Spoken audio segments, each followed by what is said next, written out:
1974년 4월 28일 오후, 일본의 원양어선 콤피라마루 28호의 승무원들이 일제히 얼어붙습니다. 저게 대체 뭐야?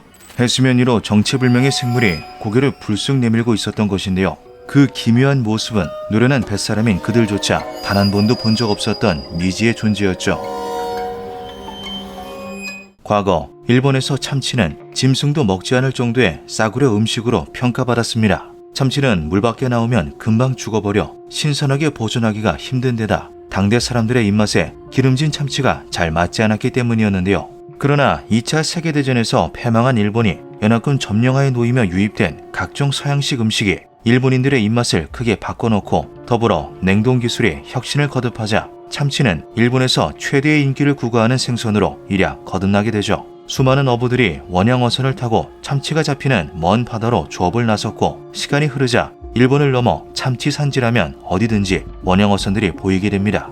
미야기현에서 출발해 뉴질랜드 리틀턴에 도착한 콤피라마루 28호 역시 참치 조업을 목적으로 한 원양어선이었는데요.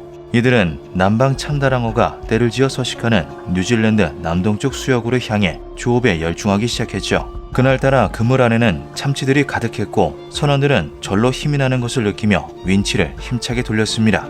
그때 그물에 연결된 줄이 참치의 무게를 감당하지 못하고 툭 끊어지고 말았는데요. 풍명 소리를 내며 참치로 가득 찬 그물이 다시 바다로 들어가 버리자 선장은 그물에 달아둔 부표를 활용해 다시 줄을 연결할 것을 지시했죠. 선원들은 일사불란하게 움직이며 다시 그물을 끌어올리기 위한 보수 작업에 착수했습니다.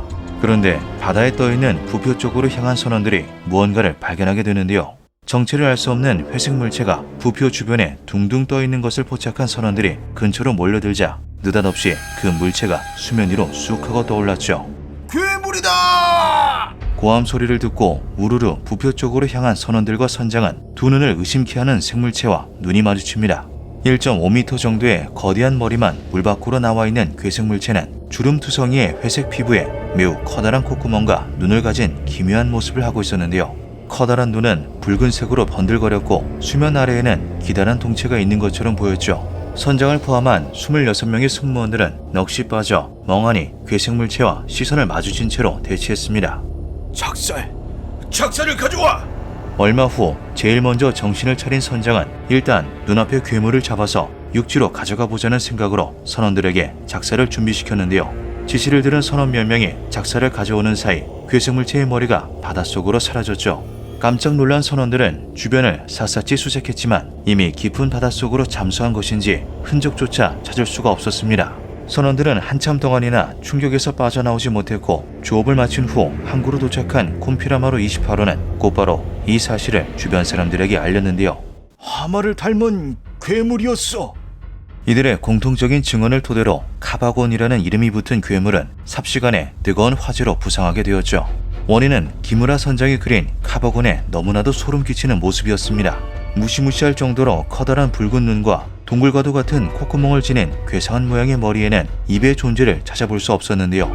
수면 아래에 눈이나 코에 못지않게 커다란 입이 감춰져 있을지도 모른다고 선원들은 입을 모아 이야기했죠. 당시 이들이 카바곤을 목격한 해역은 참치가 많이 잡히는 스팟으로 유명했기에 다른 어부들은 혹시나 동일한 존재를 목격 혹은 그 존재에게 공격을 받을지도 모른다고 두려움에 떠는 경우까지 있었습니다. 원양어선에 탄다는 것 자체가 위험한 일인데 괴생물체가 출몰한다는 말까지 들려오자 불안함을 감출 수가 없었던 것인데요. 한편 그럼에도 불구하고 콤피라마루 28호는 생계를 위해 몇 달간의 참치 조업을 감행했죠. 다행히 조업 중 카바곤은 다시 나타나지 않았고 콤피라마루 28호는 참치를 가득 싣고 일본에 귀환하는 데 성공합니다. 이들이 목격했던 괴생명체에 대한 소문은 일본 본토에서도 빠르게 퍼져나가게 되는데요. 카바곤에 대해 제일 먼저 등장한 반응은 선원들이 다른 동물을 괴물로 오인했다는 것이었죠. 바다사자나 물개가 머리를 거꾸로 뒤집을 경우 선원들이 목격했다던 괴물과 비슷하게 보인다는 것이 근거였습니다. 이 가설을 지지하는 사람들은 물개의 경우는 크기가 너무 작으므로 바다코끼리 정도가 적당할 것이라고 입을 모았는데요. 그러나 바다코끼리는 북반구에만 서식하고 있기 때문에 이들이 조업을 했던 뉴질랜드에서 바다코끼리를 카바곤으로 착각한다는 것은 불가능에 가까웠죠. 다음으로 등장한 동물은 남반구의 해양에 서식하는 남방코끼리 물범이었습니다. 몸길이 4에서 6m에 몸무게가 1.5에서 3톤에 육박하는 거구를 지닌 남방 코끼리 물범은 해양 포유류 중 고래 다음 가는 덩치를 자랑하는데요. 심지어 이들의 눈자위는 붉은색인 경우도 많죠. 하지만 남방 코끼리 물범이 카바곤의 정체라고 단정짓기에는 한 가지 커다란 문제점이 존재했습니다.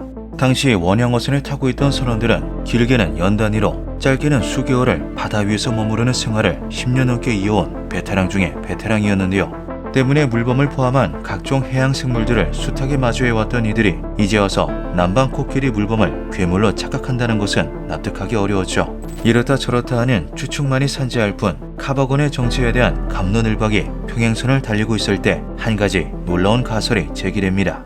바로 살아있는 화석, 즉 고대에 멸종했다고 알려진 생물이 사실 현재까지도 생존해 선원들의 앞에 나타났다는 것인데요. 해당 가설을 주장하는 사람들은 카바곤의 정체가 반수생 포유류 데스모스 틸루스라고 설명했죠. 몸길이 2.75m에 최대 몸무게는 무려 2.8톤을 자랑하는 거구의 이 생물은 신생대 올리고새에 출현해 마이오세 후기에 멸종된 것으로 추정됩니다. 이제는 목 자체가 절멸해버린 속주목에 속하는 데스모스 틸루스는 현대의 동물 중 하마와 제법 유사한 외견을 갖추고 있지만 자세히 뜯어보면 기괴한 구석이 한두 개가 아닌데요. 이빨이 모조리 앞으로 튀어나온 데다 어금니는 원통형으로 배치되어 있고 커다란 눈구멍과 콧구멍이 존재하죠. 과학자들의 분석 결과 길게 뻗은 앞니로 해초류를 뜯어낸 다음 원통형의 주둥이로 빨아들여 먹는 독특한 생태를 보였을 것이라고 합니다. 데스모스 틸루스는 미국 워싱턴, 러시아 사할린, 일본 시마네 현 등 전 세계에서 화석이 발견되어 전성기 당시 개체수가 아주 많았을 것으로 추측되는데요. 개체들 중 일부가 멸종해서 살아남아 현재까지 대를 이어오고 있었고 우연히 선원들의 앞에 나타났다는 것이었죠. 만약 주걱처럼 뻗은 입이 물속에 잠겨 있었고 바이러스 감염 등 모종의 이유로 눈자위가 붉게 변해 있었던 거라면 고생물의 생소한 이들이 보기엔 충분히 괴생물처럼 보일 수 있다는 이야기였습니다.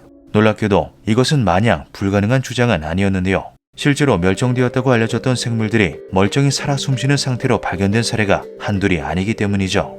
예를 들어 2005년 라오스에서 발견된 라오스 바위쥐의 정체가 밝혀졌을 당시 학계는 발칵 뒤집혔었습니다. 새롭게 발견된 설치류인 줄 알았던 이 작은 쥐가 사실 1100만 년 전에 완전히 멸종되었다고 알려진 디아토미스과의 유일한 생존자였던 것인데요. 말 그대로 살아있는 화석이었던 것이죠. 이뿐만이 아닙니다. 서울 하늘공원에 수백 그루가 심어져 멋들어진 풍경을 선사하고 있는 메타세 코이아는 불과 80여 년 전까지만 하더라도 백악기에 출현해서 신생대에 멸종했던 나무로서 알려져 있었는데요. 그런데 화석밖에 존재하지 않았던 메타세 코이아가 1940년대에 중국 사천 지방에 약 4,000그루가량이 생존해 있다는 사실이 밝혀지게 되죠. 이 희대의 발견에 식물학계는 열광했고 순식간에 대량의 연구기금이 조성되어 메타세 코이아의 종자가 전 세계에 퍼져나가게 됩니다. 시간이 흐른 현재는 세계 각지에서 찾아볼 수 있는 흔한 나무로 번성 중인데요. 카바곤과 놀랍도록 유사한 사례 역시 존재하죠. 1938년 남아공 앞바다에서 조업 중이던 어선이 처음 보는 물고기가 잡혔다라며 이스트 런던 박물관장에게 확인을 요청합니다.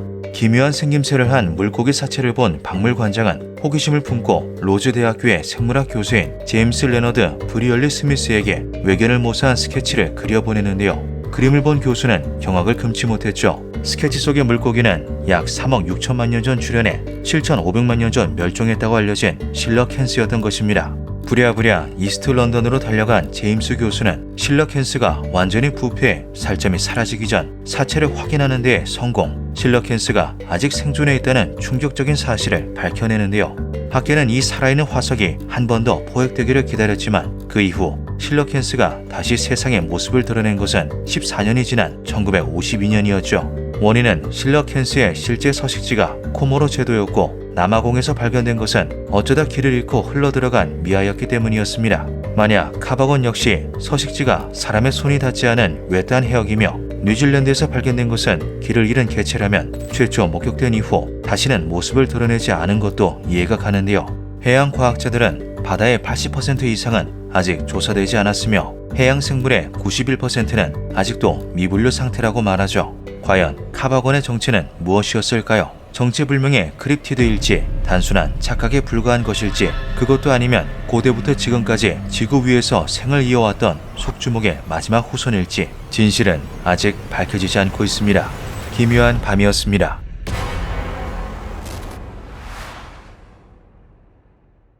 20세기 중반 미국의 농촌 지역에서는 이상한 소문이 나돌고 있었습니다. 가축, 심지어는 사람까지 잡아먹는 무시무시한 괴물이 나타났다는 것이었는데요. 간신히 목숨을 건진 생존자들의 증언 속 괴물은 아주 거대한 돼지의 형상을 하고 있었죠. 집채만한 돼지가 가축과 사람을 분간하지 않고 잡아먹는다는 괴소문은 당시 농촌 주민들을 커다란 공포에 빠뜨렸습니다. 단순한 헛소리로 치부할 수도 없었던 것이 실제로 가축들이 사라지거나 반쯤 먹힌 끔찍한 사체로 발견되었기 때문이었는데요. 심지어 거대한 돼지 발굽 자국이 선명하게 남아있기까지 했죠. 목격자들 역시 한둘이 아니었습니다. 정말 컸습니다. 몸 길이가 거의 15피트는 되는 것 같았어요. 불곰이랑 싸워도 이길 수 있을 것 같은 놈인데 엄니는 또 어찌나 큰지. 땅이 쿵쿵하고 울리는 소리에 깨서 밖으로 나갔는데 세상에 양을 통째로 삼키고 있더라고. 사방에서 쏟아지는 증언들의 공통점을 종합한 결과 괴물의 전반적인 특징은 다음과 같았는데요. 하나, 몸 길이는 약 3.7m에서 4.5m에 달하며 체중은 최소 600kg이 넘는 것으로 추정된다. 둘, 위협적이고 날카로운 엄니와 송곳니를 지니고 있다. 셋, 어지간한 가축은 한 번에 삼킬 수 있을 정도이며 사람 역시도 먹이로 본다. 넷, 행동 패턴이 매우 영악하고 치밀하다. 당연하게도 이 소문을 들은 사냥꾼들은 가만히 있지 않았죠. 그 즉시 라이플을 챙긴 사냥꾼들은 훈련시킨 사냥개들을 앞세워 저마다 괴물의 흔적을 찾아 나섰습니다. 그런데 곧 문제가 해결될 것이라며 안심하던 주민들의 기대와 달리 사냥꾼들은 혼비백산의 마을로 되돌아왔는데요. 거의 정신이 나가버린 사냥꾼들은 도저히 믿을 수 없는 이야기를 입 밖으로 내놓았죠. 개 짖는 소리를 쫓아 현장에 도착한 사냥꾼들은 괴물 돼지가 덩치에 어울리는 거대한 엄니로 사냥개들을 무참히 도륙하는 광경을 목격했다고 합니다. 그 즉시 라이플을 발포했지만 며칠 후 사냥꾼들은 그대로 도망칠 수밖에 없었다는데요. 놀랍게도 괴물의 두터운 털 가죽이 총알을 튕겨냈던 것이었죠. 이제 문제의 괴물을 사냥하자고 나서는 사람들은 아무도 없었습니다. 단지 다음의 희생자가 자신이 아니기를 기도하며 하루하루를 보낼 뿐이었는데요. 그렇게 거대한 괴물 돼지에 대한 소문은 계속해서 커져만 갔죠. 시간은 흘러 괴물에 대한 소문은 어느새 도시까지 퍼지게 됩니다. 당시 미국에는 괴물의 대명사와 같은 존재가 하나 있었는데요. 바로 1954년 일본에서 개봉해 미국을 비롯한 50개국에 수출 무려 400억엔에 가까운 수익을 올리는 대성공을 거둔 고질라였죠. 이런 이유로 괴물 돼지에는 돼지와 고질라를 합친 호그질라라는 이름이 붙었고 듣기만 해도 흥미를 자극하는 이름에 힘입어 소문은 더더욱 빠르게 퍼져나갔습니다. 어느덧 뭇 호사가들의 입에서 떠돌게 된 호그질라를 두고 사람들은 수많은 가설들을 제기했는데요. 악마의 저주를 받은 돼지, 정부의 생체 실험 등 터무니없는 것들이 대부분이었지만 그 중에 몇몇 가설들은 제법 그럴듯한 설득력을 갖추고 있었죠. 그 중에서도 가장 많은 지지를 받았던 것들은 다음과 같습니다. 고대의 괴수 가설. 1938년 현재의 남아프리카 공화국에서 실러캔스가 포획됩니다. 실러캔스는 7,500만 년 전 멸종했다고 알려져 있었던 고대 어류로 그 전까지는 화석으로만 발견되어 왔었는데요. 이에 사람들은 더 많은 고대 생물들이 살아있을지도 모른다는 흥분에 휩싸였죠. 이런 배경에서 등장했던 것이 바로 호그질라는 멸종한 고대 돼지다라는 가설이었습니다. 이 가설을 주장하는 사람들이 호그질라의 정체로 지목한 것은 다이오돈이었는데요. 엔텔로돈과의 동물들은 마치 끔찍하게 변형된 돼지와 같은 외모를 하고 있어 지옥에서 온 돼지라는 별명이 붙어 있으나 돼지와는 전혀 무관한 종입니다. 특유의 공격성과 포악함으로 악명이 높은 하마와 가까운 동물인데요. 엔텔로돈과에서 가장 거대한 크기를 가진 다이오돈은 약 3m의 몸 길이와 1톤의 체중을 가지고 있어 하마 못지않게 커다란 입과 날카로운 이빨로 먹잇감을 사냥하는 맹수였습니다. 몸 길이가 약간 작다는 것만 빼면 주민들과 사냥꾼들이 목격했다던 호그질라와 거의 완벽하게 부합하는 외모를 지니고 있었죠. 교접종 가설. 아메리카 대륙에는 원래 돼지라는 동물이 존재하지 않았는데요. 그 대신 패컬이나 맥 같은 동물들이 그 자리를 차지하고 있었죠. 실제로 아즈텍 제국에 끔찍한 식인 풍습이 존재했던 것도 돼지의 부재가 어느 정도 영향을 미쳤다고 합니다. 아메리카 대륙에 돼지가 전래된 것은 스페인의 지원을 받은 콜럼버스가 신대륙에 발을 디디며 시작되었는데요. 유럽 열강들이 아메리카를 정복한 후 수많은 유럽인들이 유입되는 과정에서 많은 수의 집돼지 역시 함께 신대륙으로 수입되었죠. 문제는 유럽인들과 함께 아메리카 대륙에 발을 디딘 것이 이뿐만이 아니었다는 것입니다. 더 많은 고기를 얻기 위해 개량한 커다란 교배형 돼지 혹은 멧돼지가 수입되는가 하면 사냥 취미를 즐기기 위해 흉폭한 멧돼지를 직접 공수해오는 부자들도 있었다는 것인데요. 이 가설을 주장하는 이들은 거듭된 개량으로 덩치가 커질 대로 커진 집돼지가 농장에서 탈출해 영리하고 흉폭한 멧돼지와 교배했으며 그 과정에서 호구질라와 같은 무시무시한 존재가 태어난 것이라고 입을 모았는데요. 실제로 교잡종이 미처 예측하지 못한 위험성을 가지게 된 사례가 존재하죠. 1957년 브라질의 생물학자 워웍 에스테방 커 교수가 척박한 환경에서도 양봉이 가능한 벌을 개량하는 과정에서 그만 실수로 26마리의 여왕벌이 외부로 탈출하고 말았던 일이 있었습니다. 이 벌들은 유럽 꿀벌과 아프리카 꿀벌들을 교배시킨 교잡종으로 유럽 꿀벌의 높은 번식력과 크게 무리짓는 습성에 아프리카 꿀벌의 생존력이 합쳐진 일명 아프리카와 꿀벌이었는데요. 문제는 유럽 꿀벌은 수십 수백 대에 걸쳐 온순한 개체만을 교배시킴으로써 안정성이 확보되었지만 이 아프리카 꿀벌은 아니었다는 것이죠. 아프리카 꿀벌 특유의 공격성을 그대로 물려받은 교잡종은 대규모의 일벌들을 동원해 마주친 사람을 수 킬로미터까지 맹추격할 정도의 흉폭함을 보여주었고 수많은 희생자를 낳으며 일명 킬러비, 즉 살인벌이라는 악명을 얻게 됩니다. 이러한 일은 돼지에서도 충분히 발생 가능한데요. 즉 이 가설은 호구질라라는 미지의 괴수가 아닌 인간의 욕심으로 인한 산물이다라는 것이었죠. 가장 많은 사람들의 지지를 받았던 가설은 다음과 같았습니다. 호구질라는 단순한 도시전설, 즉 헛소문에 불과하다. 이들은 거대한 괴물돼지에 대한 소문은 주민들이 아닌 사냥꾼들에게서 기원했을 것이라고 추측했는데요. 시골 사냥꾼들이 술자리 허풍으로 지어낸 것이 호구질라의 정체이며 실제로 괴물을 목격했다는 사람들은 기껏해야 덩치 큰 멧돼지를 보고 겁에 질렸을 것이라는 게 이들의 주장이었죠. 그도 그럴 것이 그렇게나 커다란 돼지가 존재한다면 사람들의 눈에 띄지 않을 리가 없었습니다. 또 단 한 마리도 잡히지 않았다는 건 역시 이상했는데요. 곰과 같이 어지간한 총알에 맞아도 버티는 맹수들이 많다고는 하나 인간이 작정하고 잡으려 든다면 사냥할 수 없는 짐승은 존재하지 않기 때문이었죠. 수많은 가설들과 열띤 토론에도 불구하고 호구질라에 대한 논쟁은 수십 년 동안이나 결론이 나지 않았습니다. 그렇게 과거의 전설로서 호구질라가 잊혀지려던 찰나 뜻밖의 일이 벌어졌는데요. 마침내 녀석을 사냥하는 데 성공한 사람이 등장한 것이었죠. 2004년 6월 17일 미국 조지아주에서 헌팅 가이드로 활동하는 크리스 그리핀은 놀라운 광경을 목격하게 됩니다. 숲에서 아주 거대한 돼지를 발견한 것인데요. 직감적으로 눈앞의 짐승이 옛 소문의 호구질라라는 것을 알아차린 크리스는 즉시 총을 조준했고 잠시 후 총알에 꿰뚫린 호구질라가 땅에 쓰러져 숨을 거두었죠. 그는 굴착기를 동원해 사체를 거꾸로 매달아 기념사진을 촬영했고 이 사진은 인터넷에서 엄청난 논쟁을 낳게 됩니다. 사람들은 사진 속의 호구질라가 진짜인지 혹은 합성 사진인지에 대해 갑론을박을 벌였고 얼마 지나지 않아 취재진을 비롯한 수많은 사람들이 조지아주로 찾아오게 되는데요. 그들 중에는 법의학자와 과학자들도 있었죠.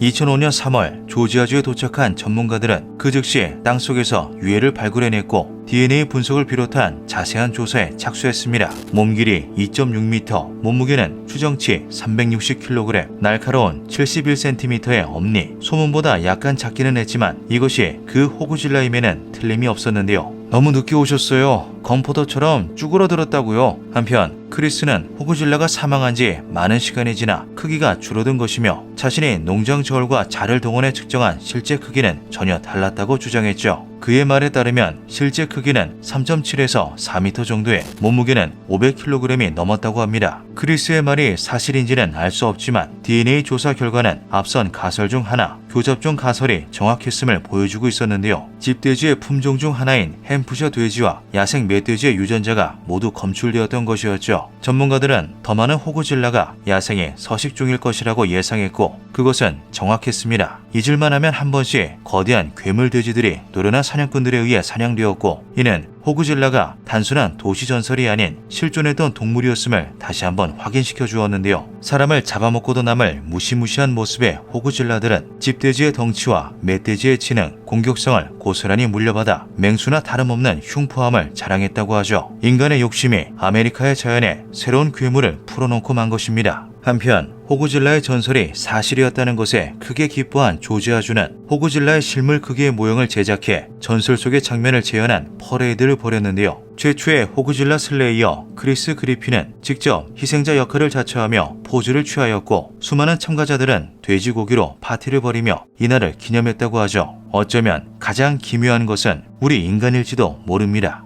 기묘한 밤이었습니다. 제2차 세계대전이 종식되고 혼란하던 세계에는 평화가 찾아옵니다. 단, 겉으로만 말이죠. 전쟁의 종식과 동시에 미국과 소련의 냉전 시대가 도래했고, 이들은 서로 간 정치, 동맹, 군사활동에 모든 촉각을 곤두세웠습니다. 1950년대 초 미 해군은 독일의 기술이 집대성된 소련의 잠수함이 국가 안보에 중대한 위협이 된다는 것을 인지하고 관련한 기술 회의를 열었는데요. 하버드대 수중음향연구소의 책임자였던 프레드릭 헌트는 미 해군이 소파 채널을 사용하면 수백 마일 떨어진 곳에서도 잠수함의 수음을 감지할 수 있다고 주장하였죠. 소파 채널은 음속이 최소가 되는 바다 안의 수평층으로 해역 600에서 1200m 사이에 존재합니다. 온도와 압력에 영향을 받는 음파가 바닷속에서 끊임없이 굴절하며 소파 채널에 갇히게 되고, 이렇게 발생한 소리는 아주 먼 거리를 이동할 수 있는데요. 미 해군 연구국은 극비리의 소파 채널을 이용한 소련 잠수함 감시 시스템을 개발해내죠. 이렇게 제작된 수중 청음기 소서스는 미 해안을 따라 케이블 형식으로 배열되었습니다. 이것은 아득한 대양에서 발생하는 수많은 소리들을 아주 탁월하게 감지해냈는데요. 소서스는 냉전 시대가 지속되던 동안 그 역할을 톡톡히 해냈죠. 그렇게 1980년대 말 냉전이 끝나갈 무렵 국방부는 수중 청음기에 대한 네트워크를 고래 연구자들에게 제공하였습니다. 소련의 잠수함을 감시하기 위한 용도가 부분 퇴색되면서 이것을 해양생물 연구에 쓸 수 있을 것이라 생각한 건데요. 1989년 우주홀 해양연구소의 해양학자 윌리엄 와킨스는 청음기를 통해 이상한 소리를 하나 포착하게 되죠. 그것은 52Hz의 음파였습니다. 와킨스는 처음에 이것을 고래 소리로 분류했는데요. 하지만 그 소리는 다른 것들과는 확연히 달랐죠. 대왕고래의 소리와 비슷했으나 15에서 30Hz의 범위로 발성하는 대왕고래와 달리 해당 소리는 52Hz대에서 발성했습니다. 다른 고래들에 대입해 보아도 오히려 그 격차만 더 벌어질 뿐이었는데요. 이는 일반적인 고래 소리라기에는 너무도 크고 높은 음이었죠.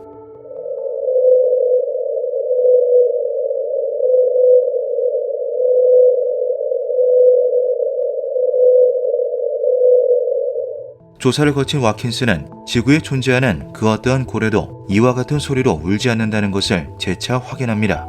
일반 고래들의 2.5배, 역사상 가장 거대한 동물인 대왕 고래보다도 1.7배 더 높고 큰 소리였는데요. 다른 해양 생명체의 가능성도 살펴보았지만 주파수 간격으로 보았을 때 고래의 한 종류라는 것은 분명해 보였죠. 그 정체불명의 고래가 와킨스의 마음을 울렸던 것은 52Hz로 우는 고래의 소리를 다른 고래들이 전혀 들을 수도 혹여 듣는다고 하여도 절대 이해할 수 없다는 사실 때문이었습니다. 고래는 물이 지어 생활하는 동물로 지능과 사회성 또한 매우 뛰어난데요. 하지만 이 고래는 아무리 울어도 그것을 듣고 같이 이야기해줄 리가 바다 어디에도 존재하지 않는 것이죠. 와킨스는 연구팀을 꾸려 고래의 정체를 추적하기 시작했습니다. 해당 울음소리는 1989년을 시작으로 1992년 재포착되었으며 92년을 지나서는 소서스를 통해 매년 감지되었는데요. 그들은 북태평양 중부와 동부로 추적 영역을 대략적으로 좁혀냈죠. 하지만 드넓은 대양에서 단 한 마리의 고래를 추적해낸다는 것은 생각보다 쉬운 일이 아니었습니다. 와킨스의 조사는 무려 12년간 이어졌는데요. 연구팀은 그간의 분석 결과를 종합하여 2004년 12월 해양학 학술지에 논문을 게재했죠. 그 내용을 간추리면 아래와 같습니다. 1. 52Hz의 울음소리는 겹치지 않으며 단 하나만 꾸준히 기록되었습니다. 즉, 이 소리를 내는 것은 단일 고래입니다. 2. 고래는 12월과 1월에 가장 많이 울었으며 이동 궤적은 매년 달랐습니다. 이동 길이는 708km에서 11,062km까지 다양했습니다. 3. 분석 결과 이러한 울음소리를 내는 고래종은 알려져 있지 않으며 현재까지 보고된 고래들의 특징과 일관되게 관련이 없는 것으로 확인됩니다. 해당 논문은 주류 언론을 통해서도 보도되었고 52Hz 고래의 존재는 대중들에게 알려지게 됩니다. 이것은 전 세계적으로 엄청난 파급력을 가지고 왔는데요. 52Hz 고래의 울음소리를 다른 어떠한 고래도 듣거나 이해할 수 없다는 사실에 사람들은 그 미지의 생명체를 두고 세상에서 가장 외로운 고래라고 부르기 시작했죠. 이러한 이야기는 음악가들에게도 큰 영감이 되었습니다. 미국의 프로젝트 그룹인 로어케이스 노이즈는 고래의 외로움에 대한 노래 마이그라토리 패턴을 발표하였고, 영국의 포크 음악 듀오 캐서넬 로버츠와 션 레이크먼은 투모로우 윌 팔로우 투데이라는 노래를 통해 고래 이야기를 다루었는데요. 대한민국을 넘어 전 세계적인 아이콘이 된 아이돌 그룹 방탄소년단 또한 웨일리언 50이라는 노래를 발표하며 청춘의 소외감에 대해 노래하였죠. 52Hz 고래는 이외에도 세계 각국에서 시, 소설, 영화의 모티브가 되었습니다. 이에 대중적인 관심이 급격히 올라간 52Hz 고래에 대해 각종 가설이 쏟아져 나오기 시작하는데요. 첫 번째는 52Hz 고래가 이제까지 밝혀지지 않았던 신종 고래라는 것이었죠. 가장 최근에 발견된 고래종은 일본의 고래학자 오무라 히데오가 2003년 발견한 오무라 고래인데요. 2020년에도 해양단체 시 셰퍼드 연구진이 멕시코의 외딴섬 인근에서 신종으로 추정되는 고래를 발견하여 화제가 되기도 했죠. 이처럼 드넓은 바다에는 아직도 인간이 미처 확인하지 못한 생물종, 새롭게 발견되는 생물종들이 매우 많습니다. 그 중에는 고래 또한 얼마든지 포함될 수 있는데요. 이 같은 신종 고래설은 52Hz 고래 역시 아직 미발견된 종이며 개체수가 적은 희귀종이라는 것이었죠. 하지만 전문가들은 52Hz 고래가 신종일 가능성은 적다고 말합니다. 신종이라고 여기기에는 그것과 같거나 비슷한 어떠한 고래도 발견되지 않았기 때문에 특정한 단일 개체로 보는 것이 타당하다는 것인데요. 또한 52Hz 고래가 주로 활동하는 북태평양 해역은 과거 포경 활동이 매우 활발했던 지역이었기에 이제 와서 새로운 고래가 발견되기는 힘들다는 의견도 있었죠. 이에 등장한 또 다른 가설이 기형 고래였습니다. 일부 고래 전문가들은 52Hz 고래가 비정상적인 발성 기관을 가진 대왕 고래일 것이라 추측하였는데요. 즉 선천적 기형으로 태어난 고래라는 것이죠. 발성 기관의 특이함으로 인해 높고 큰 소리로 우는 것이며 고래의 종 자체는 일부 유사점을 가지고 있는 대왕 고래라는 가설이었습니다. 혹은 청각장애를 앓는 고래이기에 다른 고래들의 소리를 들을 수 없어 유독 높은 소리로 발성하는 것이라는 의견도 있었는데요. 이는 그럴듯한 주장이었으나 고래를 직접적으로 조사해보기 전까지는 확인 불가능한 가설이기도 했죠. 몇몇 이들은 52Hz 고래가 잡종일 수도 있다고 제안하였습니다. 해양학자 존 힐더 브랜드는 해당 고래가 대왕고래와 참고래 사이에서 태어난 고래일 수 있다고 말하였는데요. 잡종고래는 1990년대 처음 발견된 이후 세계 곳곳에서 간간히 포착되었으며 가장 최근에는 2021년 캘리포니아 앞바다에서도 목격된 적이 있죠. 이러한 잡종고래설은 해양학계에서도 많은 동의를 이끌어냈습니다. 잡종생물은 기존의 생물들이 가지지 못한 유별난 특성을 가지는 경우가 있기 때문인데요. 하지만 이제껏 목격된 어떠한 잡종고래도 이처럼 높고 크게 오는 발성을 보여주는 경우는 없었죠. 그러자 뒤이어 등장한 것이 바로 살아남은 고대 고래 가설이었습니다. 아주 오래전에 이미 멸종되었다고 알려진 고대 생물종이 모종의 이유로 단 한 개체만 살아남았다는 것인데요. 다소 허무맹랑하게 들릴 수도 있지만 이러한 가능성이 아예 없는 것은 아니죠. 역사적으로 먼 과거에 멸종되었다고 알려진 생물이 현대에 재발견된 경우는 꽤 많습니다. 바다 생물 중 그 대표적인 예시가 살아있는 화석이라고 불리는 실러캔스인데요. 무려 3억 7천만 년 전 출현하여 7,500만 년 전 절멸했다고 알려진 이 고대 물고기는 1938년 남아프리카 공화국 앞바다에서 잡혀 생물학계가 한바탕 뒤집어진 적이 있죠. 고래 중 덩치가 가장 거대한 수염고래과에 속하는 이들은 타의 추정을 불허하는 튼튼한 몸과 강인한 생명력을 갖추었기에 바다에서 적수가 따로 없습니다. 바다는 그들에게 있어 드넓은 집이자 무대일 뿐인데요. 이들은 수명 또한 긴 편에 속하며 가장 길게 사는 포유류 역시 수염고래의 일종인 북극고래이죠. 소수 살아남아 개체수를 유지해오던 수염고래과의 고대 고래가 시간이 지나며 결국 마지막 한 마리만 남아버린 것일까요? 52Hz 고래를 찾기 위한 노력은 그 뒤로도 꾸준히 이어졌습니다. 2014년 미국의 다큐멘터리 제작사인 조시 제만은 고래에 대한 이야기를 접하고 거기에 완전히 매료되어 버렸는데요. 그는 자신이 직접 52Hz 고래를 찾아내겠다 다짐하고는 크라우드 펀딩을 실시했죠. 세계에서 가장 외로운 고래를 찾는데 도움을 주세요. 그의 펀딩은 금세 입소문을 탔고 폭발적인 반응을 얻게 됩니다. 이 과정에서 헐리우드 배우인 레오나르도 디카프리오가 5만 달러라는 거금을 투자해 화제가 되기도 했는데요. 펀딩을 통해 총 40만 달러를 모으는 데 성공한 조 씨는 외로운 고래 탐사팀을 꾸려 고래를 추적함과 동시에 다큐멘터리 제작에 들어갔죠. 여정은 쉽지 않았습니다. 전문가가 아니었던 그는 과학자들을 찾아다니며 자문을 구해야 했고 모은 돈은 장비와 보트를 사는데 다 써버렸는데요. 조 씨의 여정을 지켜본 한 해양학자는 그에게 이것은 건초 더미에서 바늘을 찾는 것보다 더 어려울 것이다 라는 말을 하기도 했죠. 조 씨를 가장 힘들게 했던 것은 조사가 시작되고서 매년 포착되던 50Hz 소리가 들려오지 않았다는 것이었습니다. 이러한 무응답은 수년간 이어졌는데요.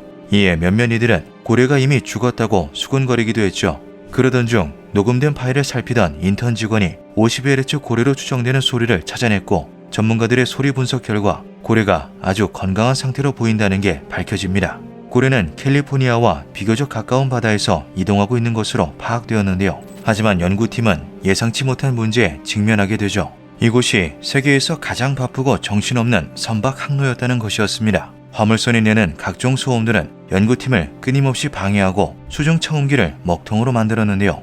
결국 조 씨의 외로운 고래 탐사팀은 캘리포니아 해안의 선박 소음 문제를 해결하지 못한 채 철수할 수밖에 없었죠.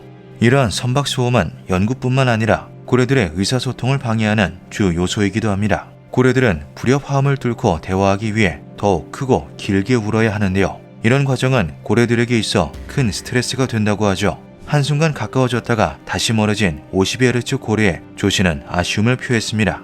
당신이 고래라고 생각해보세요. 선박의 무수한 소음은 당신 주변의 모든 소리를 익사시킬 겁니다. 고래는 인간처럼 사회적인 존재이며 고로 우리들의 삶과도 연결되어 있습니다. 50Hz 고래가 울린 전화벨에 우리는 답해야 합니다. 50Hz 고래에 대해서는 현재까지도 무엇 하나 정확히 밝혀진 것이 없습니다. 심지어 이 개체가 암컷인지 수컷인지도 파악되지 않았는데요. 주파수 간격과 일부 특징들로 고래라고만 추측할 뿐이죠. 최근 조사된 바에 따르면 50Hz 고래의 소리는 47Hz 정도로 낮아졌다고 합니다. 이것은 고래가 건강히 성장하고 있다는 증거인데요. 사람이 나이를 먹으며 변성기를 겪고 목소리가 낮아지는 것처럼 고래 또한 자라나게 될수록 발성하는 소리가 낮아지기 때문이죠. 세상에서 가장 외로운 고래 50Hz 고래는 오늘도 홀로 북태평양 바다를 헤엄치며 노래하고 있습니다. 단 한 마리의 고래만이 이 소리를 내고 있습니다. 드넓게 펼쳐져 있는 바다에서 오직 한 마리만. 기묘한 밤이었습니다. 브라질 밀림에서 둥근 모양의 발자국을 보았다면 어딘가에서 역겨운 악취가 느껴지지 않는지 반드시 확인해야만 한다. 말이나 소와 같은 발굽, 날카로운 발톱과 근육질의 거구, 개미알기를 닮은 주둥이와 길쭉한 혀를 가진 괴물을 마주치고 싶지 않다면 20세기 초 브라질은 국가 산업의 기틀을 마련하기 위해 각종 천연자원들을 활용할 방도를 모색하고 있었는데요. 자연의 보고나 다름이 없는 열대 밀림은 높은 가치를 지닌 자원들이 가득했고 브라질 정부는 조사를 위해 구석구석까지 조사관들을 파견했죠. 1920년 마라냥에 파견된 실비오 프로이스 아브레우 역시 그중 한 명이었습니다. 아브레우의 임무는 화장품, 연료, 비누, 식품 등 다용도로 사용 가능한 기름을 추출할 수 있고 목재는 건축 자재로 쓸 수도 있는 바바수 종려나무의 자생지와 그 규모를 파악하는 것이었는데요. 외부인을 밀림에 투입하는 것보다 해당 지역을 고향으로 둔 사람들을 인력으로 쓰는 것이 경제적이고 지역 발전에도 도움이 되기 때문에 현지인들과 교섭하는 임무도 함께 포함되어 있었죠. 그렇게 아브레오는 열대밀림 깊숙한 곳에 위치한 종려나무 자생지를 찾아냈고 근처의 마을에서 숙식하며 관련 조사를 시작하게 됩니다. 그런데 아브레오는 얼마 지나지 않아 아주 무시무시한 경험을 하게 되는데요. 현지인들의 도움을 받아 다른 종려나무 자생지로 향하던 도중 자욱한 안개 속에서 날카로운 비명소리가 들려온 것이죠.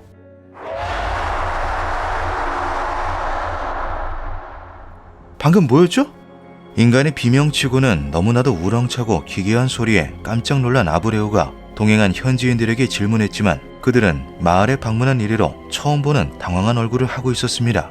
대답 대신 갑자기 주변을 경계하기 시작한 현지인들은 어서 마을로 돌아가자며 아브레오를 잡아 끌었는데요. 다급하게 왔던 길을 되짚어 마을로 돌아온 아브레오는 방금 전의 상황이 대체 무엇이냐 물었죠. 쉽사리 입을 열지 않았던 현지인들은 한참이 지나서야 어쩔 수 없다는 듯 설명을 시작했습니다. 이 지역에는 카펠로브라고 하는 괴물들이 있어요. 가죽이 두꺼워 화살이나 총알도 튕겨내는 놈들이죠. 인간보다는 갓 태어난 짐승의 새끼를 주로 노리긴 하지만 잘못 걸리면 머리에 든 게 전부 사라질 겁니다. 현지인들의 입에서 나온 이야기는 도저히 믿을 수 없을 정도로 끔찍했는데요. 아메리카 원주민어로 부러진 뼈를 뜻하는 카페와 포르투갈어로 늑대를 뜻하는 로브가 합쳐진 이름의 카페 로브는 인간과 마주칠 경우 기다란 혀를 희생자의 정수리에 꽂아놓고 뇌와 척수를 모조리 빨아먹는 괴물이었죠. 현지인들의 설명에 따르면 카페 로브는 비어있는 유리병에 바람을 불어넣은 후 하는 울음소리나 혹은 아주 날카로운 비명소리를 낸다고 합니다. 또 아주 지독한 악취를 풍기는데 허약한 자들은 그 즉시 기절할 수도 있으며 건장한 남성도 몇 주 동안은 두통과 현기증에 시달릴 정도라고 하는데요. 보통은 구부정하게 몸을 구부리고 있지만 그럼에도 신장이 2m가 넘을 만큼 커다란 덩치를 지녔다고도 했죠.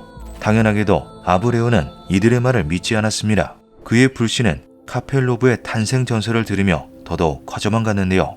길을 잃고 밀림을 헤매던 노인들이 굶주림을 참지 못하고 짐승의 날고기를 먹다가 변모한 것이 카펠로브라고 합니다. 이를 들은 아브레오는 카펠로브를 여느 나라에나 있는 민담 속 괴물 정도로만 여겼죠. 이후 별다른 문제 없이 무사히 조사를 끝마친 아브레오는 도시로 귀환해 보고서를 제출합니다. 보고서에 현지인과의 교섭 항목에는 아주 짤막하게 현지의 전설, 즉 카펠로브에 관한 이야기도 함께 실려 있었는데요. 그런데 놀랍게도 카펠로브에 관한 보고를 올린 것은 아브레우 그 혼자만이 아니었죠. 이곳 밀림에서는 종종 사람들이 실종되곤 하는데 현지인들에 의하면 이들은 카펠로브에게 당한 희생양들이라고 합니다. 늦은 밤이나 새벽쯤 직립보행을 하는 거대한 개미알기가 동물이나 인간을 사냥하며 돌아다닌다는 소문이 있습니다. 총알도 통하지 않은 카펠로브라는 괴물이 존재한다는데 눈이나 배꼽이 유일한 약점이라고 합니다.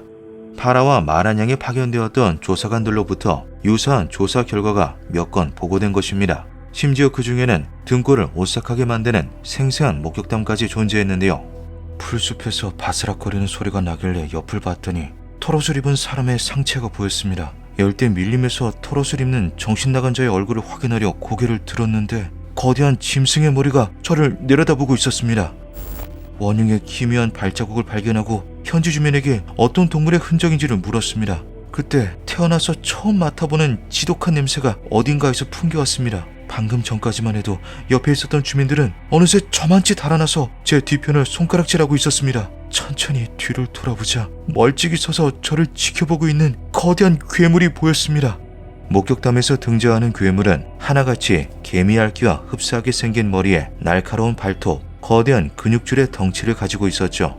또한 해당 보고서들에는 모두 카펠로브라는 이름이 적혀 있었습니다. 정부는 이를 현지인들의 괴소문을 듣고 겁을 먹은 조사관들이 헛것을 보았다 정도로 치부하며 별다른 조치를 취하진 않았는데요. 그러나 이후로도 밀림에서 훈련하던 병사들이 길고 뾰족한 주둥이와 잔뜩 털이 난 몸을 가진 거대한 동물이 빠르게 지나가는 것을 목격하거나 외국인 관광객들이 끔찍한 악취를 풍기는 무언가가 자신을 따라왔다고 주장하는 등 이상한 일이 계속해서 벌어졌죠. 시간이 흘러 카펠로브의 인지도가 파라와 마라냥에 국한되지 않을 정도로 높아지자 괴물의 정치에 대중들의 관심이 쏠리게 됩니다. 수많은 추측과 이론의 틈바구니에서 다양한 가설들이 쏟아져 나왔는데요. 그 중에서 가장 많은 호응을 받았던 가설들은 다음과 같았죠.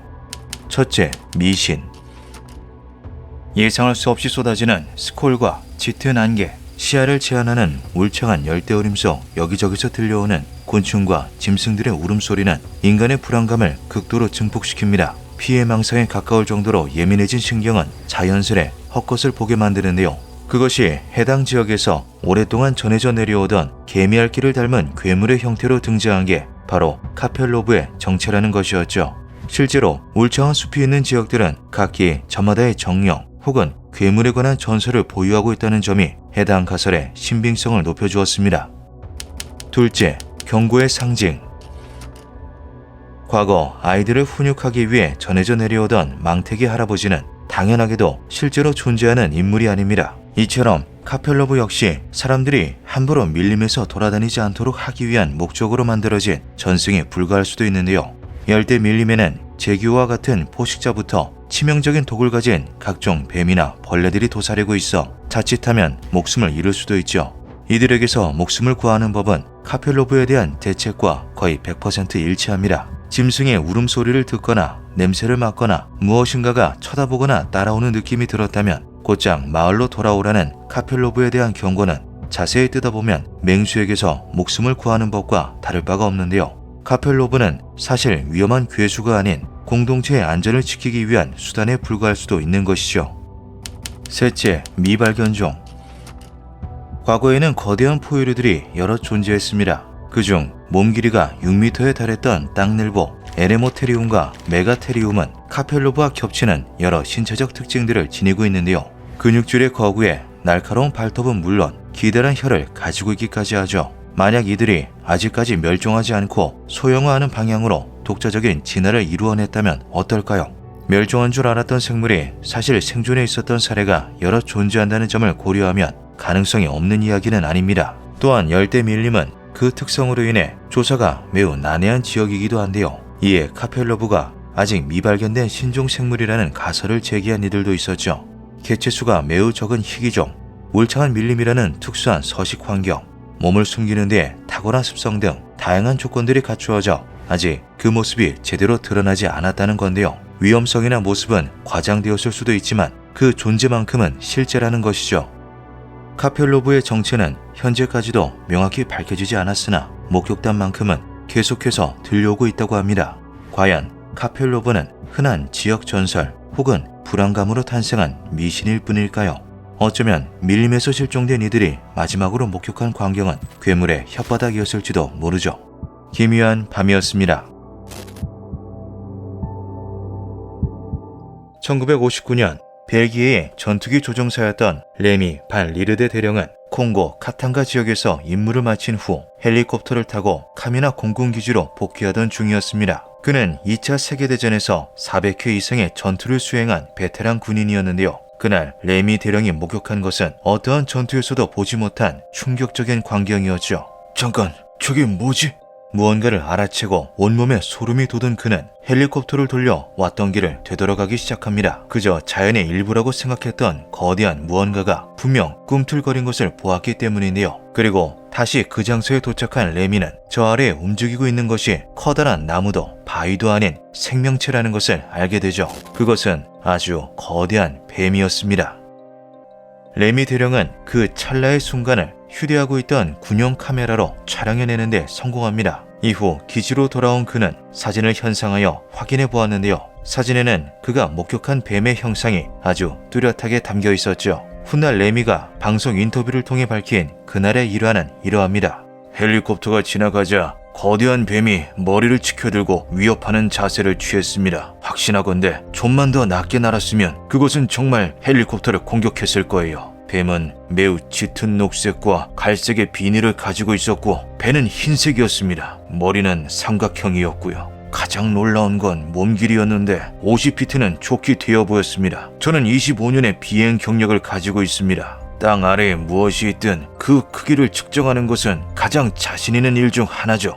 현존하는 뱀 중 가장 큰 것은 그물무늬 비단뱀으로 수컷이 3에서 4m, 암컷이 5에서 6m의 평균 길이를 가지고 있습니다. 기네스에 등재된 가장 긴 뱀 또한 그물무늬 비단뱀으로 7.67m까지 자라났던 메두사라는 이름의 사육 개체였는데요. 즉 레미가 촬영한 것이 정말 15m 크기의 뱀이 맞다면 그것은 인류가 아직 발견하지 못한 새로운 초거대종 뱀이라는 이야기였죠. 레미가 이제껏 알려지지 않은 거대한 뱀을 사진으로 찍었다는 소문은 금세 부대 내로 퍼졌습니다. 이에 흥미가 생긴 군의관 조르주 보니바이르는 레미로부터 사진을 입수해 그것을 자신의 아버지인 폴 보니바이르에게 보냈는데요. 자연주의자였던 그의 아버지는 다양한 생물학자들과 친분이 있었기 때문이죠. 그렇게 거대 뱀 사진은 벨기에의 동물학자인 버나드 휴벨만스에게 전달됩니다. 사진을 받기 전에는 분명 크기가 과장되었거나 착시로 인한 해프닝일 것이라 여겼습니다. 하지만 사진 속에서 나무와 흰개미 언덕을 식별할 수 있었고 이를 통해 유추한 뱀의 크기는 레미가 예측한 수치와 크게 다르지 않았습니다. 버나드는 좀 더 자세한 연구를 위해 그것을 야생동물 사진작가였던 레이 테르카프에게 보냅니다. 그때까지도 뱀의 진위에 대해 긴가민가하던 버나드는 레이의 반응을 보고 이것이 진짜라는 것을 확신하게 되는데요. 전 세계를 돌며 야생동물들을 촬영한 베테랑 사진작가 레이가 사진을 조사하자마자 그에게 대체 이걸 어디서 어떻게 찍은 거냐라며 편지를 보내왔기 때문이죠. 사진 하단의 번짐은 헬리콥터의 이동으로 인해 발생한 것으로 보입니다. 헬리콥터는 대략 45에서 50m 상공에서 비행한 것으로 추정되는데 그 높이와 카메라의 각도를 고려해 보았을 때 뱀의 크기는 최소 12m, 최대 15m에 달할 것으로 예상됩니다. 이후 해당 사진은 벨기에를 넘어 각국의 전문가들에게 전달되기 시작합니다. 이를 조사한 학자들은 매번 놀라움이 가득 담긴 편지와 함께 사진을 다음 타자에게 전달했는데요. 콩고에서 찍힌 거대 뱀에 대한 소문이 학계 내에도 파다하게 퍼져 있었기 때문에 사진을 직접 눈으로 확인해보고 싶은 이들은 자신의 차례를 기다려야 했죠.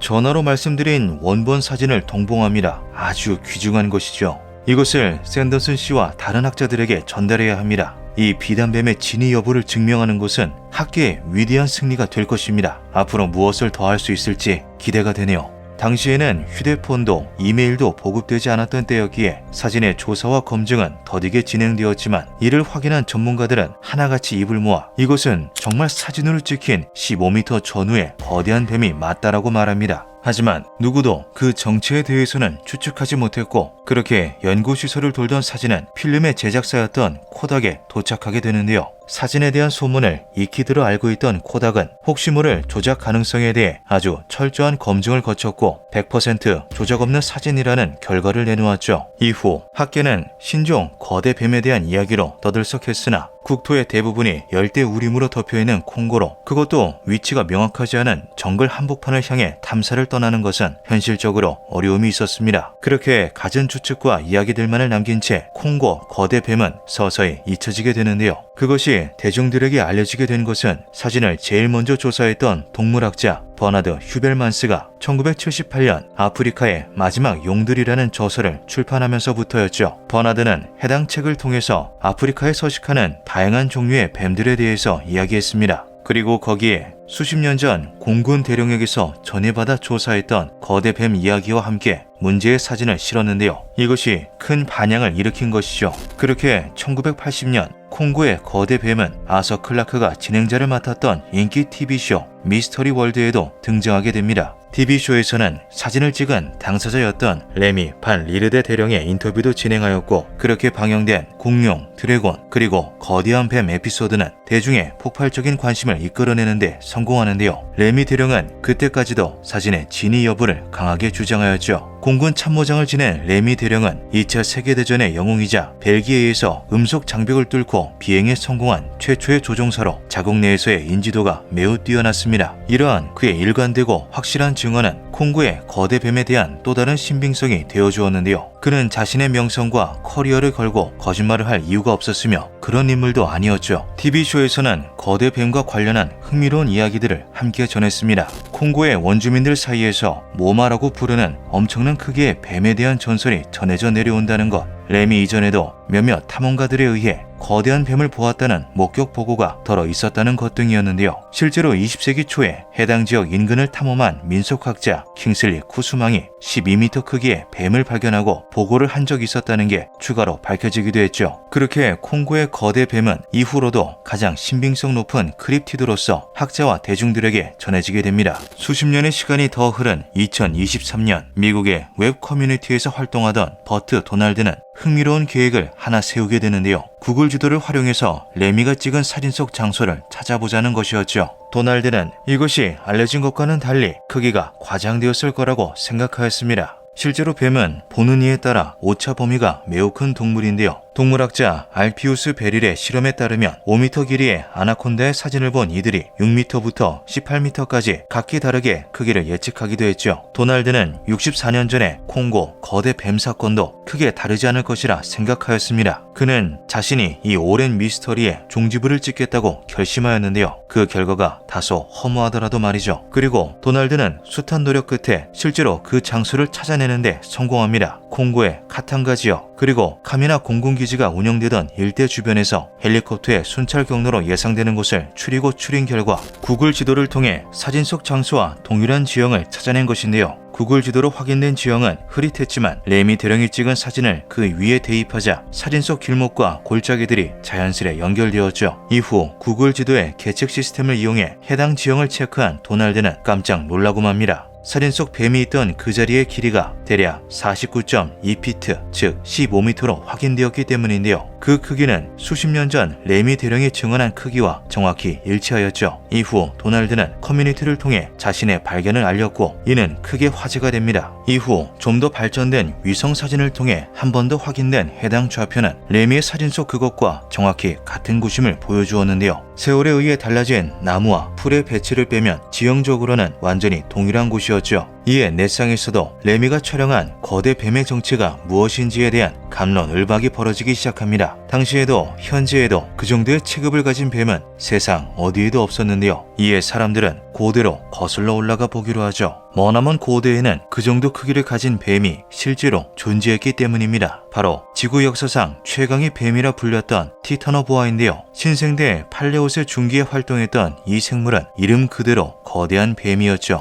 발견된 가장 큰 화석의 추정 길이가 무려 14.5m, 체중은 1톤에 달했습니다. 이에 몇몇 이들은 이것이 어쩌면 멸종으로부터 살아남은 티타노보아가 아니냐고 말하기도 했는데요. 하지만 이것은 곧장 많은 이들의 반박에 부딪히게 되죠. 티타노보아는 지금으로부터 약 6천만 년 전에 살았던 뱀이었으며 서식지 또한 남아메리카로 콩고와는 거리가 있었습니다. 그러자 사람들은 이것이 티타노보아처럼 거대한 크기로 진화한 아직 학계에 보고되지 않은 희귀한 뱀이라는 가설을 펼쳤는데요. 하지만 이 역시 받아들여지기는 힘들었죠. 전문가들은 15m 크기의 1톤의 몸무게를 가진 뱀이면 자체 무게로 인해 폐가 짓눌려 육지에서 기어다니는 것조차 힘들 거라고 답하였습니다. 실제로 티타노보아 또한 강가나 습지에서만 생활한 수상뱀이었을 거라는 것이 학계의 정설인데요. 이에 콩고 거대뱀의 정체와 진위는 다시 한번 미궁 속으로 빠지고 말죠. 그러던 2024년 4월 인도에서 놀라운 화석이 발견되며 사건은 새 국면을 맞게 됩니다. 그것은 4,700만 년 전 에오세 시대에 살았던 고대 뱀 바수키 인디쿠스였는데요. 발견된 척추 화석을 통해 추정된 바수키 인디쿠스의 몸 길이는 무려 15.2m에 달했죠. 티타노보아의 왕자를 빼앗은 지구 역사상 가장 거대한 이 뱀은 놀랍게도 육상 생활을 했던 뱀인 것으로 밝혀졌습니다. 15m 크기의 1톤이 넘는 체중을 가진 뱀도 육지에서 살 수 있다는 명확한 증거가 제시된 것인데요. 바수키 인디쿠스의 신체 구조는 사실상 움직이는 1톤짜리 근육 덩어리와 같다고 볼 수 있을 정도로 강력했죠. 이에 1959년 콩고에서 발견된 뱀도 이와 같이 육지에서 생활할 수 있게끔 진화한 초대형 뱀의 일종일 수도 있다는 가설이 제기됩니다. 실제로 콩고는 2024년인 현재까지도 국토의 60%가 미개척 정글지대로 뒤덮여 있는데요. 그것이 극소수 살아남았다가 지금은 완전히 멸종해버린 고대 뱀의 일종이었는지 아직까지도 콩고 정글 깊숙한 곳 어딘가 존재하는 희귀한 대형 뱀인지 아니면 돌연변이 등의 이유로 거대해진 단 하나의 개체였는지는 여전히 밝혀지지 않은 미스터리로 남아있죠. 과거에도 학자들은 크라켄이 그저 전설일 뿐이라고 이야기했습니다. 하지만 수십 미터 크기의 두 종류 거대 오징어가 실제로 발견되면서 그 실체가 확인되었죠. 미개척된 정글은 아직 탐사되지 못한 심해와도 같습니다. 현재로서 확실한 것은 그날 레미 대령이 찍은 그 뱀이 인류가 마주한 가장 거대한 뱀이었다는 것입니다. 기묘한 밤이었습니다. 인류가 지구를 벗어나 머나먼 우주의 저편을 탐사할 수 있는 기술을 손에 넣은 이 시점에도 바다는 아직 밝혀지지 않은 미지로 가득합니다. 과학자들에 따르면 바다에 서식하는 생물 중 30%에서 90%가량이 밝혀지지 않은 것으로 추정된다고 하는데요.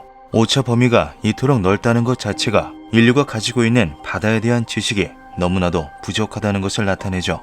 그 이유는 명확합니다. 지구 표면의 약 71%를 차지하는 바다는 광활하다는 말로도 미처 표현이 어려울 정도의 어마어마한 부피를 지니고 있어 현실적으로 극히 일부만을 탐사할 수 있기 때문인데요. 그럼에도 우리는 유인, 무인, 원격 조정, 잠수정을 심해로 내려보내거나 해수 샘플에서 추출한 DNA를 분석하거나 해양 생물로 위장한 로봇을 투입시키는 등 바다의 신비를 파헤치기 위해 가능한 최대한의 노력을 다하는 중이죠. 그리고 이 과정에서 그간의 상식으로는 도저히 이해가 불가능한 미스터리한 존재들이 포착되는 일이 발생하기도 합니다. 해양 생물들을 조사하기 위한 노력의 일환인 소서스는 본래 미 해군이 소련의 잠수함을 추적 및 감시하기 위해 개발했던 탐지 시스템이었는데요. 냉전 당시 천문학적인 금액과 인력이 투자되었던 해당 장비는 소련 잠수함이 해군 기지를 출발하자마자 감지를 성공해낼 정도로 놀라운 탐지 능력을 보여주었죠. 이후 냉전이 종식되며 과학연구 장비로 용도가 변경된 소서스는 24시간 가동되며 바닷속 생물들의 다양한 소리들을 담아내게 됩니다. 각 소리가 지닌 주파수와 파형은 해당 생물의 대략적인 종과 크기를 짐작할 수 있게 해주는 중요한 지표가 되는데요. 문제는 아주 드물게 과학자들을 혼란에 빠뜨리는 기묘한 소리가 포착된다는 것이죠.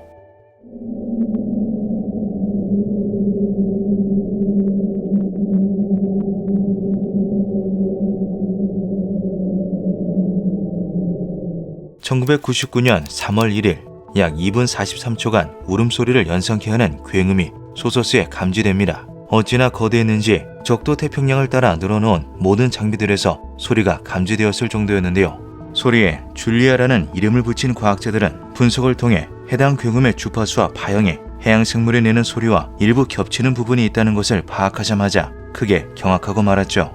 만약 이 소리를 생물이 냈다고 가정한다면 그 크기는 지구상에서 가장 큰 동물 흰수염 고래의 수배에서 수십 배 이상 거대하다는 계산이 나온 것입니다. 몸 길이가 250m에서 최대 800m에 달하는 그야말로 영화 속 괴수나 다름없는 초거대 생물이 깊은 바닷속에 도사리고 있을지도 모른다는 것이었는데요. 도저히 납득할 수가 없는 이 결과에 과학자들은 현실적인 가능성을 우선 탐구해 보았죠.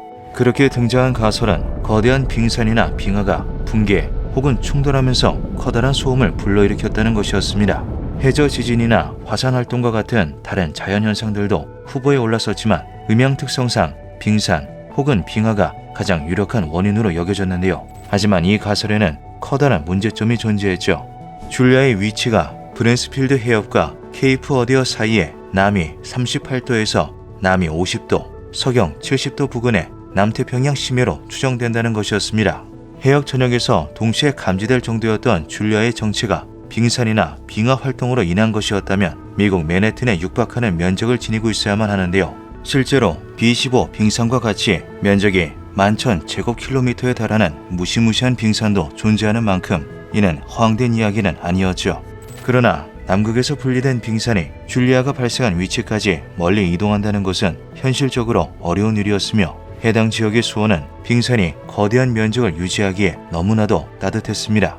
한마디로 줄리아의 위치까지 맨해튼 크기의 빙산이 떠내려오는 것 자체가 말이 되지 않는다는 것이었는데요. 결정적으로 해당 시기에는 그만한 크기의 빙산이 근처에서 포착된 적이 없었죠. 이에 줄리아의 정체는 미발견된 거대 생물이 맞다는 주장이 나름의 근거들과 함께 제기됩니다. 첫째, 거대한 생물들은 의외로 늦게 발견되는 경우가 많다. 길이가 13m에 육박하는 대왕 오징어는 그 실체를 탐구하기 위해 막대한 자금이 투입된 전 세계적인 노력에도 불구하고 2004년이 되어서야 간신히 살아있는 모습을 사진으로 촬영할 수 있었는데요. 더욱 놀라운 것은 거대 오징어의 실존이 완벽하게 증명되었음에도 영상을 촬영하기까지 무려 8년이 더 소요되었다는 것이죠. 즉, 실제로 줄리아가 수백 미터에 달하는 거대한 생물이라도 사체가 무트로 올라오지 않는 한 실제로 목격하는 것이 불가능할 수도 있다는 것입니다. 둘째, 바다는 너무나도 넓다. 고래와 같이 비교적 거대한 생물이라 할지라도 일부 지역에서만 서식하는 종들은 뒤늦게 발견되거나 아예 발견되지 않은 경우가 많은데요. 특히 심해에 서식하는 생물들은 더더욱 그렇죠. 관 해파리의 일종으로 추정되는 약 120m 길이의 거대한 해양 생물이 2020년이 되어서야 인도양 심해에서 뒤늦게 발견되기도 했습니다. 수백 미터에 달하더라도 그 개체수가 매우 적고 심해에서 은밀히 활동한다면 바닷속을 모조리 헤집는 게 아닌 이상 실체를 확인할 수 없는 것인데요. 즉, 평소 조용히 심해를 유영하던 거대 해양 생물이 1999년 3월 1일 모종의 이유로 포유한 후 지금까지 자취를 감추고 있을 수도 있다는 것이죠. 한편 일각에서는 줄리아의 정체를 두고 고래의 사투리라고 추정하기도 합니다.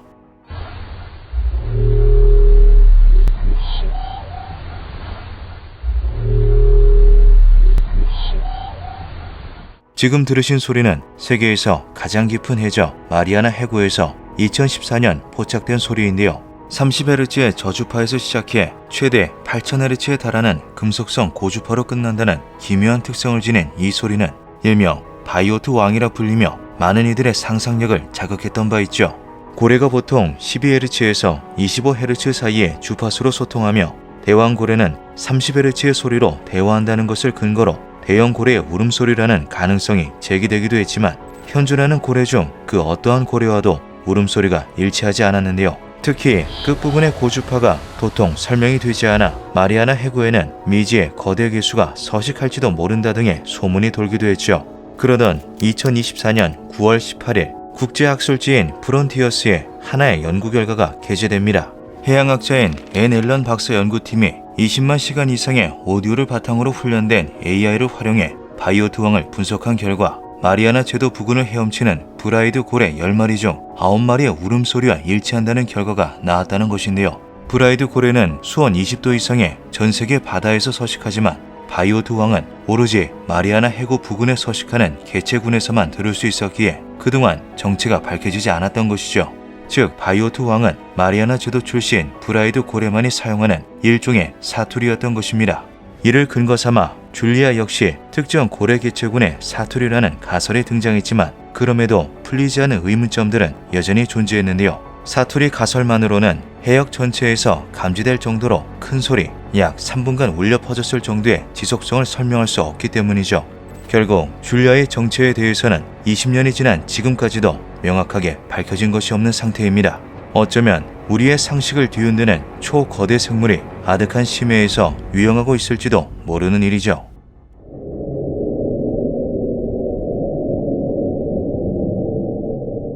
기묘한 밤이었습니다.